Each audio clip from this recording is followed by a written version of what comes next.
हां हां हां पूर्ण दिसली पाहिजे. करा सुरू. हां सुरू केलं. बरोबर आहे. आला बरोबर. सुरू झालं.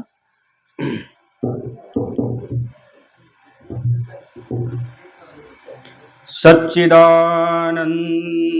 रूपाय विश्वोत्पत्त्यादि हेतवे तापत्रय विनाशाय श्रीकृष्णाय वयं नमः.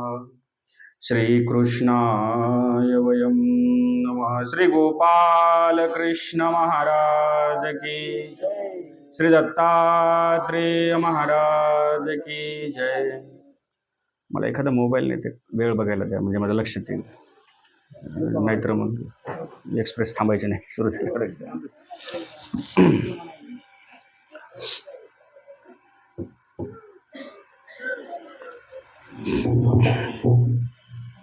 मागील 4 दिवसापासून आपण श्रीमद भगवद्गीतेच्या 13वा अध्याय अर्थात क्षेत्र क्षेत्रज्ञ विभाग योग ह्या अध्यायावरती विवेचन करत आहोत. आणि ह्या अध्यायावरती विवेचन करत असताना प्रकृतीच्या 24 तत्वापासून निर्माण झालेलं हे मानवी देह आणि त्या मानवी देहाला असणारे 7 विकार आपण श्रवण केलेले आहेत, श्रवण करत आहोत. ज्यापैकी आपण काल इच्छा, द्वेष, सुख ह्या 3 विकाराविषयी विचार केलेला आहे. आज आपण त्याविषयी 4था विकार म्हणजे दुःख ह्यावर विवेचन करणार आहोत. तर ह्या सजीव सृष्टीमध्ये जन्माला आलेला किंबहुना मनुष्य योनीमध्ये जन्माला आलेला प्रत्येक जीव हा दुःखी आहे. प्रत्येकजण दुःखी आहे. कुठल्या ना कुठल्या गोष्टीचं प्रत्येकाला दुःख आहे. प्रत्येकाचं दुःख वेगळं असतं, पण दुःख प्रत्येकाला आहे. कुणाच्या मुलीचं लग्न होत नाही हे त्याचं वेगळं दुःख आहे. कुणाला नोकरी लागत नाही हे त्याचं दुःख वेगळं आहे. कुणाला आरक्षण मिळत नाही त्यांचं दुःख वेगळं आहे. प्रत्येकाचं दुःख वेगळं आहे. आणि हे दुःखाचं ओझं आपल्या डोक्यावरती घेऊन प्रत्येकजण आपलं जीवन यापन करत आहे, आपलं जीवन व्यतीत करत आहे. कारण असं म्हटलेलं आहे की जगी सर्व सुखी असा कोण आहे, विचारे मना सत्य शोधून पाहे. ह्या जगामध्ये सर्व सुखी असा कुणीही नाही. प्रत्येक जण दुःखी आहे. राजा दुखिया प्रजा दुखिया. कारण असं जो देखे सो दुखिया बाबा सुखिया कोई नाही रे. ज्याच्याकडे बघावं तो दुःखाने भरलेला आहे. कुणाकडेही बघा, ह्या सजीव सृष्टीमध्ये ह्या जगामध्ये आपल्या अवतीभोवती दिसणारा प्रत्येक माणूस, मी असो तुम्ही असो कुणी असो, फक्त दुःखाच्या जागा प्रत्येकाच्या वेगळ्या आहेत. तुमच्या दुःखाची जागा वेगळी असेल, माझ्या दुःखाची जागा वेगळी असेल. जागा जरी वेगळ्या असल्या, प्रकार जरी वेगळा असला तरी दुःख मात्र प्रत्येकाला आहे. दुःखाशिवाय ह्या जगामध्ये कुणीही नाही.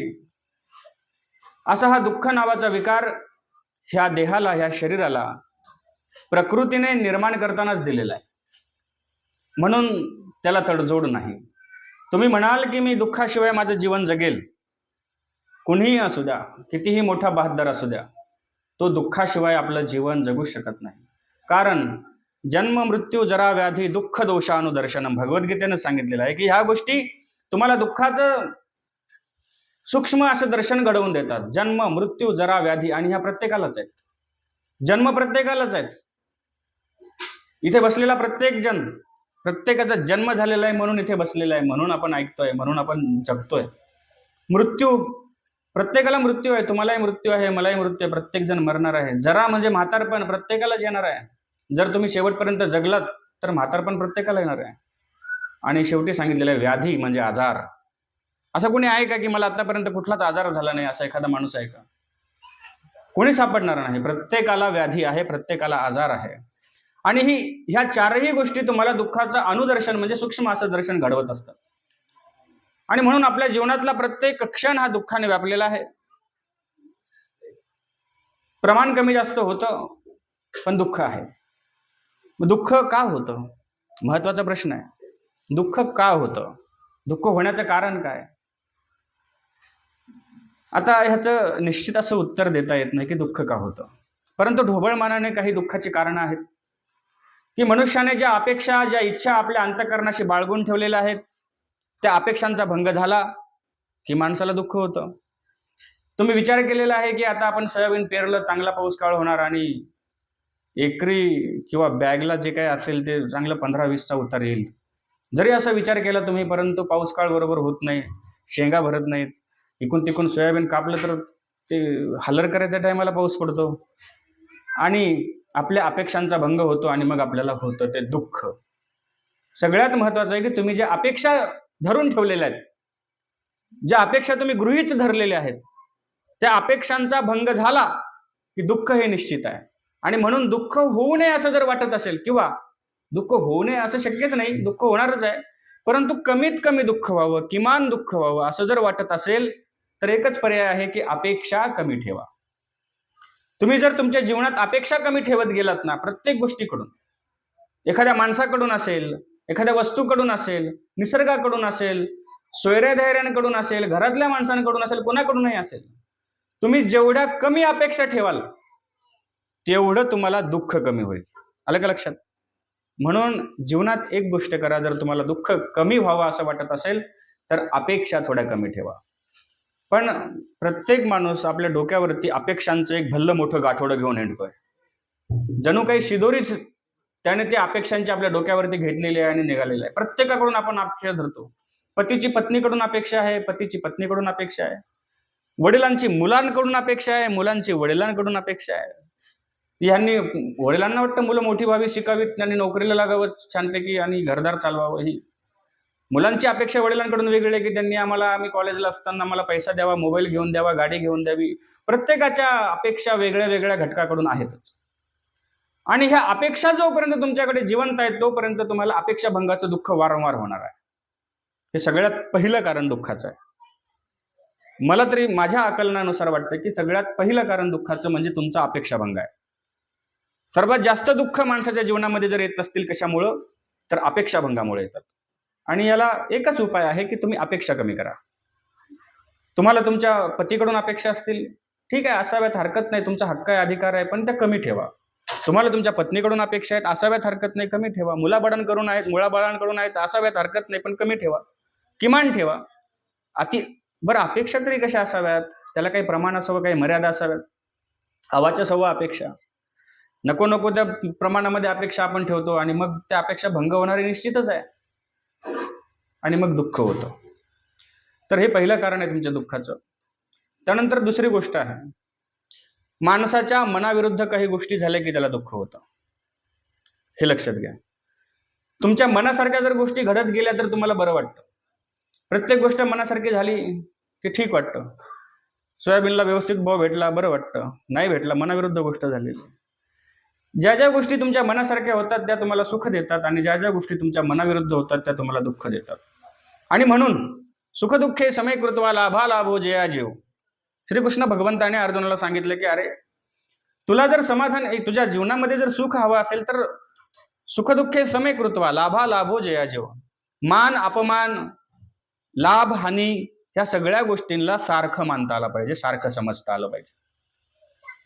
आपल्याला लाभ झाला की आपल्याला बरं वाटतं, चांगलं वाटतं.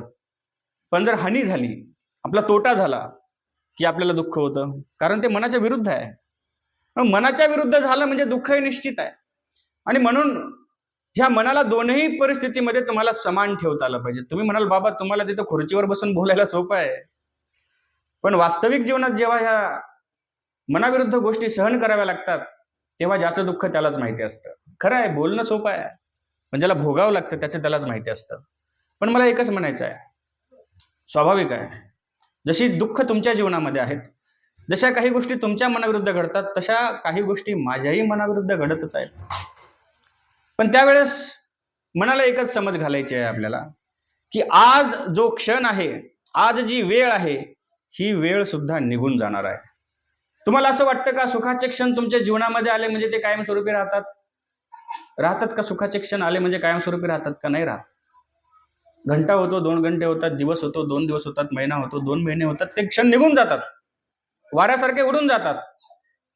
मग मला एक विचारायचं आहे की तुमच्या जीवनामध्ये दुःख आल्यानंतर ते दुःख तरी कायम राहणार आहे का? अजिबात नाही. कारण क्षणामागून क्षण निघत जाणार आहेत, घड्याळाचा काटा फिरत राहतो. परिवर्तनी हे संसार आहे, मृतक को वा न जाय. ते परिवर्तन हा संसाराचा नियम आहे, बदलणार आहे. दोन्ही परिस्थितीमध्ये तुमच्या मनाला एकच समजावून सांगा की बाबा रे, हे क्षण कायम राहणार नाहीत. सुखाचे असले तरी स्वतःला सांगा की हे क्षण कायम राहणार नाहीत, म्हणजे सुखात माणसं माजणार नाहीत. आणि दुःख जरी आलं तरी स्वतःला समजावून सांगा की बाबा रे, हे दुःखाचे क्षण कायम राहणार नाहीत. दोन्ही क्षण तुमच्या जीवनामध्ये जे येणारे आहेत हे कायम राहणारे नाहीत, त्याच्यात बदल घडणार आहे. आता रात्र आहे, रात्र निघून जाईल, पहाट होईल, सकाळ होईल, प्रकाश पडेल आणि प्रसन्न असं वातावरण तुम्हाला तुमच्या दृष्टीला बघायला भेटेल. रात्र कायम राहणारी आहे? अंधार कायम राहणार आहे का? नाही राहील. बरं, दिवस उजाडला म्हणजे प्रकाश आहे तो कायम राहणार आहे का? पुन्हा रात्र होणार आहे, पुन्हा अंधाराचं साम्राज्य येणार आहे. सुखाचा प्रसंग असो किंवा दुःखाचा प्रसंग असो, हा कायम राहणारा नाही. म्हणून मनाविरुद्ध काही गोष्टी घडो अथवा मनाप्रमाणे काही गोष्टी घडो, एकच स्वतःला समजावून सांगा की ही वेळ कायम राहणारी नाही, ही वेळ बदलणारी आहे, ही वेळ सरकणारी आहे. हे जर तुम्हाला करता आलं तर तुम्हाला तुमच्या जे दुःख आहे, जे तुमच्या जीवनामध्ये आलेल्या दुःखाचं प्रमाण आहे, तुम्हाला जाणवणार नाही. त्या दुःखामध्येही तुम्हाला सुख शोधता येईल. कारण मनुष्य जिथे जिथे सुख शोधण्यासाठी जातो, जिथे जिथे सुखाचा शोध घेण्यासाठी जातो, त्या त्या ठिकाणी त्याला दुःख सापडतं, त्या त्या ठिकाणी त्याला दुःख आडवं येतं, तेथे तेथे त्याला दुःखाशी सामना करावा लागतो. हे गणितच आहे, प्रत्येकाच्या आयुष्याचं गणित आहे. आणि म्हणून ठेविले अनंते तैसेची राहावे, चित्ती असू द्यावे समाधान. तुमच्या जीवनामध्ये जी परिस्थिती आहे त्या परिस्थितीनुसार तुम्हाला राहता आलं पाहिजे. ज्या परिस्थितीमध्ये तुम्ही आहात, मग तुम्ही म्हणाल की तुम्ही आम्हाला निष्क्रिय करत आहात, की जसं देवाने ठेवलं तसंच राहायचं, म्हणजे काहीच करायचं नाही, शेतात जायचं नाही, काम करायचं नाही, कष्ट करायचे नाही, काही नाही, देवानं ठेवलं तसं राहायचं, दे रे हरी पलंगावरे, छानपैकी आहेच, असं म्हणतोय का? असं अजिबात शास्त्राचंही म्हणणं नाही आणि माझंही म्हणणं नाही. ठेविले अनंते तैसेची राहावे याचा अर्थ असा आहे की तुम्हाला त्या भगवंताने माणसाच्या जन्माला घातले, मग माणसासारखं राहता येतं का? तुम्हाला भगवंताने माणूस म्हणून ठेवलंय ना, माणूस म्हणून त्या जन्माला घातलंय ना, मग सगळ्यात पहिलं काम हे करा की तुम्ही माणूस म्हणून देवाने ठेवले तर पहिली गोष्ट माणूस म्हणूनच राहा, बाकीच्या गोष्टी आपोआप होतील. पण सगळ्यात महत्वाचं आहे की माणसाला माणूस म्हणूनच राहता येत नाही. दिसायला तर आपण माणसासारखे आहोत, 2 डोळे आहेत, हात आहे, नाक आहे, तोंड आहे, सगळं आहे, पण आपलं वागणं मात्र राक्षसासारखं आहे, जनावरासारखं आहे. माणसासारखं माणसाला राहताच येत नाही. माणसाची नजर माणसासारखी राहिलेली नाही, नजरा कशा विषारी झाल्या तर माणसांच्या. माणसाचं बोलणं माणसासारखं राहिलं नाही. अहो, ते कुत्रे तरी चांगलं भुंकतात, असे काही काही माणसं बोलतात बघा. ही माणसाच्या बोलण्याची तऱ्हा, चालण्याची तऱ्हा बदलत चाललेली आहे. मग ठेविले अनंते तैसेची राहावे याचा अर्थ हा आहे की त्या अनंत असणाऱ्या त्या परमेश्वरानं तुम्हाला माणूस म्हणून ठेवलेला आहे, माणूस म्हणून जन्माला घातले, आणि मग तैसेची राहावे, माणूस म्हणूनच राहा, माणसाचं जनावर होऊ देऊ नका. ह्यात खरं समाधान आहे. मग जी प्राप्त परिस्थिती तुमच्या जीवनामध्ये आहे, भगवद्गीता सांगते की कर्मण्येवाधिकारस्ते मा फलेषु कदाचन. ते भल्या माणसा, कर्म करणं तुझ्या हातामध्ये आहे, तू कितीही कष्ट कर, ते तुझ्या हातात आहे. पण मा फलेषु, ते फळांची इच्छा करू नकोस. फळ तुझ्या हातामध्ये नाही आहेत, फळ देणार तो भगवंत आहे. तुम्ही आंब्याचं झाड लावलं, त्याला व्यवस्थित खत पाणी केलं, त्याची व्यवस्थित निगा राखली, पण त्याला किती आंबे येऊ द्यायचे, मोहर आल्यानंतर किती मोहर त्याचा टेकू द्यायचा, का वारं वावदान करून पाडून टाकायचा, हे मात्र प्रकृतीच्या आणि परमेश्वराच्या हातात आहे. तुम्ही कर्म करा, कर्म निश्चित तुमच्या हातात आहेत, आणि ती कर्म करत असताना निष्पृह भावनेने करा, निष्कामपणे करा, आणि मग त्याचं फळ कसं द्यायचं ही तुमचे कर्म, तुमची प्रकृती आणि तो परमेश्वर हे ठरवणार आहे. आपण मात्र कर्म कमी करतो आणि फळाच्या अपेक्षा जास्त ठेवतो. कर्म थोडंसंच असतं, आपलं कष्ट थोडेसेच असतात, पण फळाच्या अपेक्षा आता वाढायला लागलेल्या आहेत. आणि आजकालच्या माणसाला तर झटपट कर्माची फळं पाहिजेत. आज केलं की उद्या त्याचं फळ भेटलं पाहिजे. लोक आता जांबाचे, पेरूचे झाडं लावतात आणि बस 2-4 महिन्यामध्ये त्या छोट्या छोट्या पेरूच्या झाडाला मोठे मोठे असे पेरू येऊन लागतात बघा. इतके संकरित बियाणे आलेले आहेत, माणसाला वाट पाहायची वेळ म्हणजे कामच राहिलेलं नाही. ही एक माणसाची वृत्ती झालेली आहे, माणसाचा स्वभाव झालेला आहे. आणि म्हणून माणसाच्या हातामध्ये केवळ कर्म करायचं आहे, फळ त्याच्या हातामध्ये नाहीत. म्हणून आपण केलेल्या कर्माचं फळ हे सुखरूप असेल की दुःखरूप असेल, ह्याची शाश्वती कुणालाही देता येत नाही, शास्त्र सुद्धा ह्याची शाश्वती देत नाही. कारण पुण्यविन पुण्यफळ, पापेविन पाप फळ. पुण्यकरिता पाप होय, पापाकरिता पुण्य. शास्त्रही सांगत नाही की तुम्ही पुण्य केलं म्हणजे तुम्हाला पुण्याचंच फळ मिळेल. कारण पुण्य करूनही पाप घडतं, कधी कधी पाप करूनही पुण्य घडतं. तुम्ही म्हणाल असं कसं? उदाहरण देऊन सांगतो. कारण अर्थी दृष्टांत दिजे, देवाने सांगितलेलं आहे की जर एखाद्याला अर्थ कळत नसेल तर त्याला दृष्टांत दिला पाहिजे. एका गावामध्ये राम आणि श्याम नावाचे मित्र होते. गावाच्या बाहेर असं मंदिर होतं. त्या मंदिरामध्ये एक साधू आले. त्यांना वाटलं निवांत ठिकाण आहे, निसर्गरम्य ठिकाण आहे, स्वयंपाक करणारी मंडळी न बोलता स्वयंपाक करा. बरं का, स्वयंपाक करणारी मंडळी न बोलता स्वयंपाक करा. थोडासा आवाज येतो. तर राम आणि श्याम नावाचे दोन मित्र, गावाच्या बाहेर मंदिर आहे, त्या मंदिरात साधू आले. साधूला वाटलं की निसर्गरम्य वातावरण आहे म्हणून मंदिराच्या बाहेर एका पायावरती उभं राहून तपश्चर्या करायला लागले. एका पायावरती उभे आहेत, तपश्चर्या करत आहेत. आणि एक दिवस झाला, 2 दिवस झाला, 3रा दिवस उजाडला आणि ते साधू त्या ठिकाणी तसेच एका पायावरती उभं राहून तपश्चर्या करत आहेत. मग त्यापैकी राम नावाचा मित्र होता, थोडासा खोडकर होता. तो शेताकडून घरी चालला होता. त्यानं बघतोय 2-3 दिवसापासून साधू उभे आहेत, बघूयात तरी साधू काय करतायत म्हणून त्या साधूच्या समोर असं ओट्यावरती जाऊन त्या मंदिराचा बसला. 3 दिवसापासून साधू उभे आहेत म्हणून साधूच्या पायाला सूज आलेली आहे. आणि सूज आल्यामुळं काय झालं की त्यांचा पाय दुखत होता. त्यांच्या चेहऱ्यावरती ते भाव दिसत होते. त्या रामला त्यांचं ते दुःख त्याने पाहिलं, पण त्याला त्याचं काही वाईट वाटलं नाही. तो निघून गेला. त्यानंतर श्याम त्या ठिकाणी आला. श्यामने पाहिलं साधूचा पाय सुजलेला आहे. तो मंदिरात गेला, देवाला नमस्कार केला, घरी गेला, घरून थोडंसं गोड तेल घेऊन आला. साधूच्या पायाला तेल लावून साधूचा पाय चोळून दिला, म्हणजे सूज थोडीशी कमी व्हावी ह्या हेतूने. पण झालं काय, साधूच्या पायाची सूज कमी व्हायचा विषय बाजूला राहू द्या, परंतु त्या तेलाच्या वासाने काय झालं की अवतीभोवती ज्या काही तेल मुंग्या होत्या, ज्या काही मुंग्या होत्या, त्या मुंग्या मात्र साधूच्या पायावरती चढल्या आणि त्या साधूच्या पायाला करकचून चावा घ्यायला लागल्या आणि त्याचा त्रास अजून जास्त व्हायला लागला. जास्त त्रास होतोय. 2ऱ्या दिवशी त्याने तेच केलं. सकाळी शेताला जाताना साधूच्या पायाला तेल लावलं, तो निघून गेला. आता साधूला तपश्चर्या मोडायची नव्हती, त्यांनी त्रास सहन केला. आणि पाठीमागून राम नावाचा मित्र हातामध्ये ऊस घेऊन ऊस खात खात शेताकडे चाललेला आहे. आणि त्याने बघितलं त्या साधूकडे, साधूची हाल अपेक्षा, त्यांच्या चेहऱ्यावरचे भाव. जवळ जाऊन पाहतोय, त्याच्या पायावरती मुंग्या चाललेल्या आहेत, चावतोय. त्याला बरं वाटलं, म्हणजे त्याला समाधान भेटते. कुठला आनंद, आसुरी आनंद असेल कदाचित, त्याला बरं वाटत होतं. आणि तो ऊस खात होता. ऊस खात खात तो ऊस खायचा आणि चिवटी साधूच्या पायावरती फेकून मारायचा. ऊस खायचा, चिवटी साधूच्या पायावरती फेकून मारायचा, मजा घ्यायचा, आनंद घ्यायचा. बरं, थोडासा वेळ थांबला तो, त्याला थांबता येईल थोडा वेळ, आणि निघून गेला. तो निघून गेला, परंतु झालं काय की त्याने ज्या ऊसाच्या चिवट्या तिथे फेकल्या होत्या, त्या चिवट्याच्या गोड वासामुळे साधूच्या पायावरच्या मुंग्या खाली उतरल्या आणि ऊसाच्या चिवट्या खायला लागल्या. त्या गोड होत्या म्हणून. आता वास्तविक श्यामने पुण्याच्या हेतूने, चांगल्या हेतूने साधूच्या पायाला तेल लावलं, परंतु मुंग्या चावल्यामुळे साधू मनातल्या मनात म्हणायला लागले की अरे कुणी हे तेल लावलं, कुणाला काम नव्हतं, कुणी असं हे काम केलं आणि माझ्या पायाला मुंग्या चावतायत, मला त्रास होत आहेत. मनातल्या मनात साधूने त्याला श्राप दिला. आणि ह्या रामने चिवट्या फेकून मारल्यानंतर त्या चिवट्यामुळे सगळ्या मुंग्या खाली उतरल्या. साधूने मनातल्या मनात समाधान झाले आणि बरं झालं, कुणी ह्या चिवट्या इथे फेकल्या, कुणामुळे मुंग्या खाली उतरल्या, त्याचं बरं हो, असा आशीर्वाद त्या साधूने दिला. मला सांगा, चांगलं काम श्यामने केलं होतं पण त्याला श्राप भेटला, वाईट काम रामने केलं होतं पण त्याला साधूचा आशीर्वाद भेटला. जीवनामध्ये अशा गोष्टी होतात. तुम्ही कर्म करत असताना चांगल्या हेतूने करता, त्यात समाजाचं हित असेल, परिवाराचं हित असेल, अनेक कोणाचं हित असेल, त्या चांगल्या हेतूने तुम्ही करता, पण त्यातनं काही गोष्टी वाईट घडतात. म्हणून पापेविन पाप फळ, पुण्यविन पुण्यफळ. पाप न करताही कधी कधी पापाचं फळ भेटतं, कधी कधी पुण्य करतानाही पापाचं फळ, म्हणजे पाप भोगवलं तर कधी पाप करतानाही पुण्याचं फळ भेटतं. मग ही गोष्ट करत असताना आपण करणाऱ्या कर्माचं तारतम्य आपल्याला ओळखता आलं पाहिजे की आपण जे कर्म करत असतो.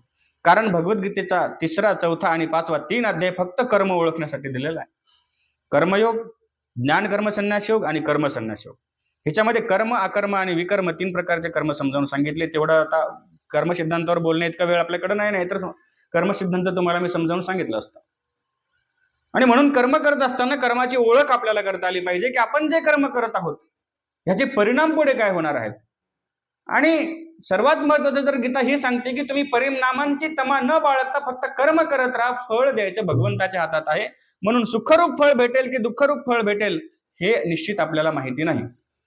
म्हणून कर्तव्य म्हणून निष्काम भावनेने कर्म करत राहा. त्याचं सुखरूप अथवा दुःखरूप फळ तुम्हाला भेटत राहील. जर तुम्ही अपेक्षा ठेवली तर निश्चितच तुम्हाला तुमचं जे मन आहे हे समाधानी राहणार नाही आणि तुम्ही दुःखाला कारणीभूत होणार. असे दुःखाचे अनेक कारणं आहेत. आपल्या अवतीभोवतीच्या वातावरणामुळे आपण दुःखी होत असतो. कुणाचं चांगलं झालं तरीही काही माणसं दुःखी होतात. किती म्हणजे विचार करण्यासारखी गोष्ट आहे. कुणाचं भलं झालं हे पाहूनही काही लोक दुःखी होतात. स्वतःच्या सख्ख्या भावाला नवे कपडे मामाने आणले आणि स्वतःला नाही आणले की याला दुःख होतं की नाही? स्वतःच्या सख्ख्या भावाविषयी दुःख व्हावं. कुणाचं चांगलं झालेलं पाहिल्यानंतर तरी माणसाला दुःख झालं नाही पाहिजे, ही माणसाची खरी ओळख आहे. पण आता माणसाची ओळख बदलून गेली. दुसऱ्याचं चांगलं झाल्यानंतर ज्याला दुःख होतं त्याला माणूस म्हणतात लोक. आणि माणसामध्ये माणसाचे कोणते गुण राहिले? प्रामाणिकपणाचं उदाहरण द्यायचं असलं की माणूस कुत्र्याचं उदाहरण देतो. बरोबर आहे की नाही? कोणी माणसाचं उदाहरण देतो का त्या माणसासारखा प्रामाणिक माणूस म्हणून? नाही, प्रामाणिक कुत्र्यासारखं प्रामाणिक राहिलं पाहिजे म्हणतात माणसं.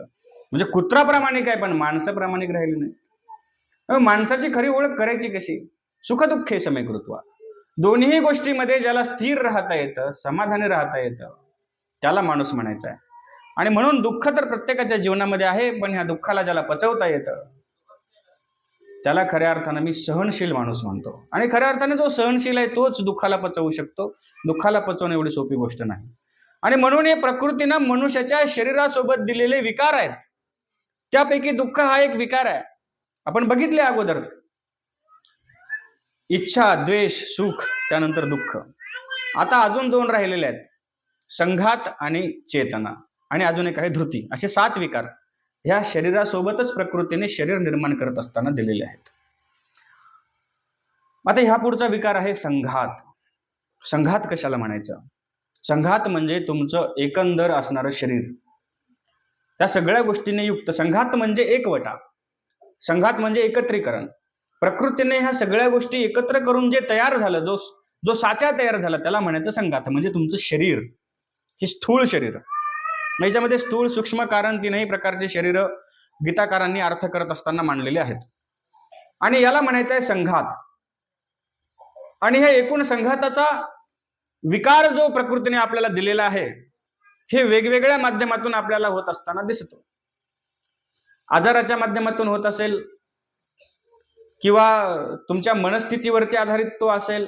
हा वेगवेगळ्या प्रकाराने ह्या संघाताशी म्हणजे संमिश्रित हा विकार प्रकृतीने हे शरीर निर्माण करत असतानाच तुम्हाला दिलेला आहे.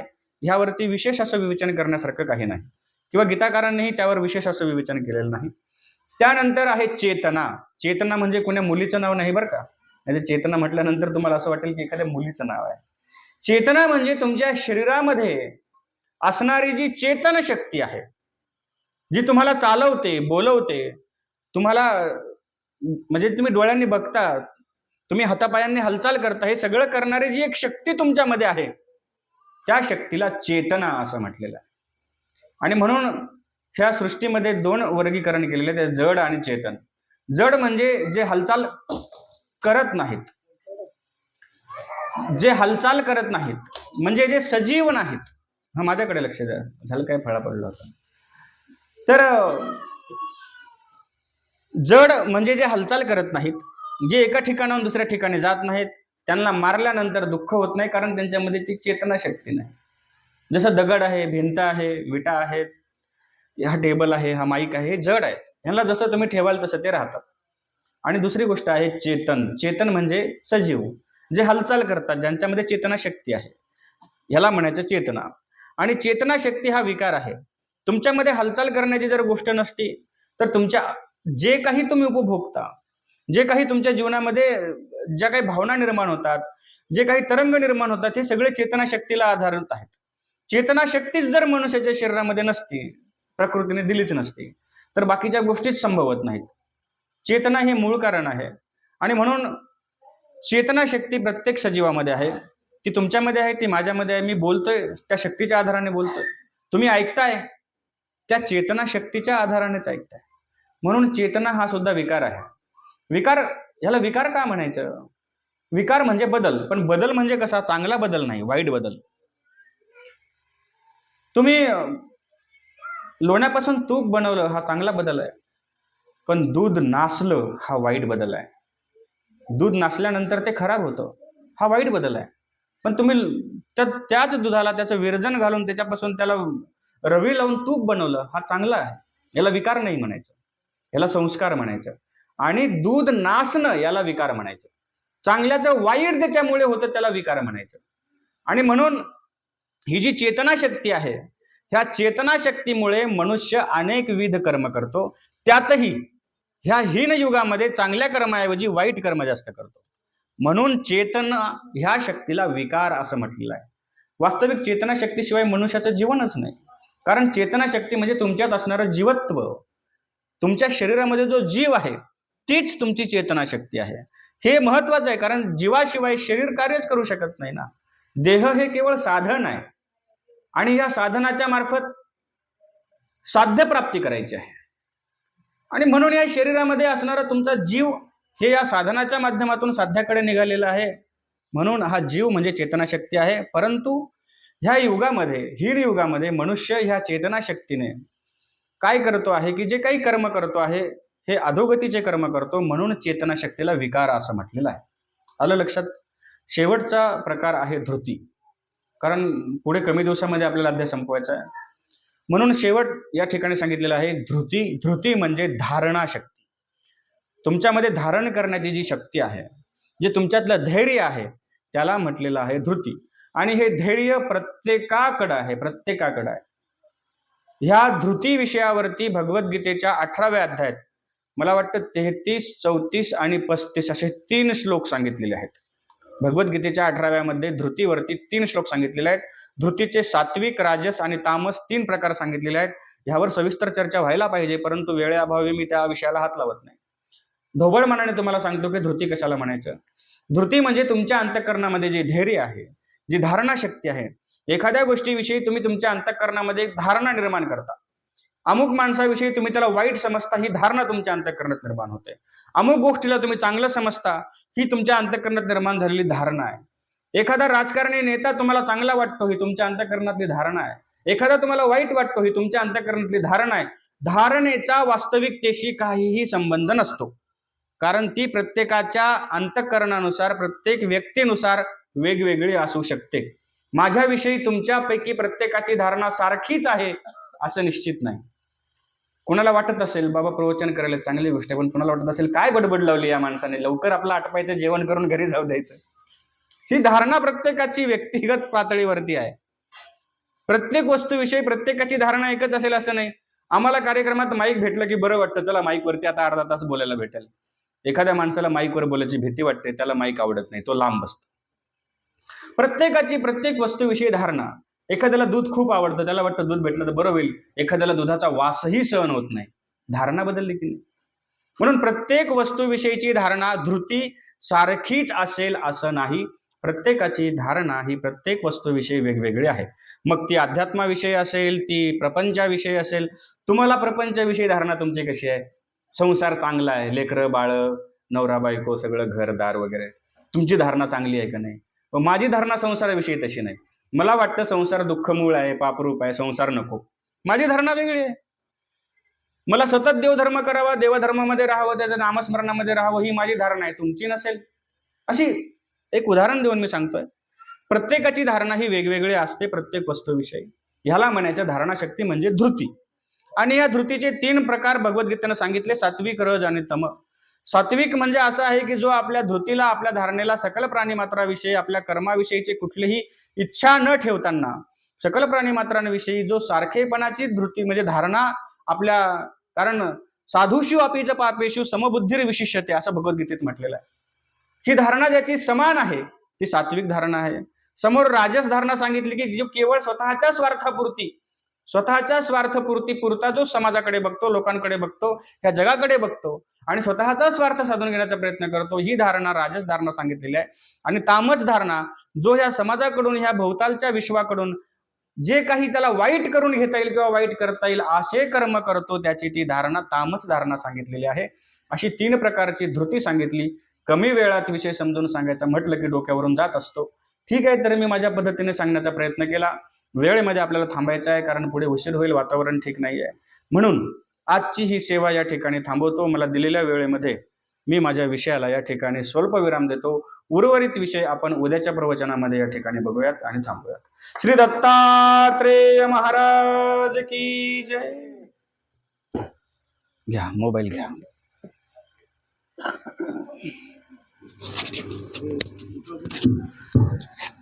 आताच आदरणीय श्रद्धेय बाबाजींनी